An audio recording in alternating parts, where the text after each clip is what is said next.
Si è svolta ieri in cattedrale una cerimonia solenne di adorazione eucaristica per la pace in Terra Santa, presieduta dall'arcivescovo Don Damiano. In occasione di questo momento tragico per la Terra Santa e per tanti altri paesi in guerra, sotto la direttiva della Presidenza della CEI, Conferenza Episcopale Italiana, per promuovere una giornata di digiuno, preghiera e astinenza per la pace e la riconciliazione in comunione con i cristiani di Terra Santa, secondo le indicazioni del Patriarca di Gerusalemme, incontrandoci nella preghiera corale per consegnare a Dio la nostra sete di pace, giustizia e riconciliazione. Anche la Chiesa Agrigentina si è unita a questo momento di adorazione che si è concluso con lo schema preparato dall'Ufficio Liturgico Nazionale. L'Arcivescovo Don Damiano ha convocato le comunità della Forania di Agrigento, invitando anche le comunità ecclesiali formate dalle parrocchie a vivere comunitariamente questo momento di preghiera.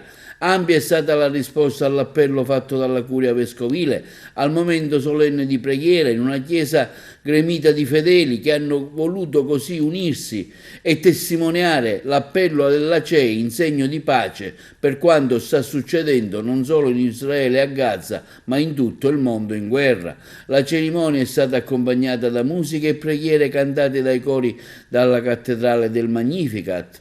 Alla fine un breve messaggio di pace dell'arcivescovo Don Damiano ai fedeli presenti. La pace innanzitutto inizia nei nostri cuori. Un versetto del Salmo che ricorda come si parla di pace, ma nel cuore sia la guerra. Questo avviene nei tavoli dei governi e a volte anche alle tavole di nascosto. E la pace innanzitutto inizia nei cuori, inizia nelle relazioni. Poi c'è quell'altro versetto: guidare i nostri passi sulla via della pace. Quando diciamo i nostri, diciamo quelli di ciascuno di noi. Buona serata a tutti.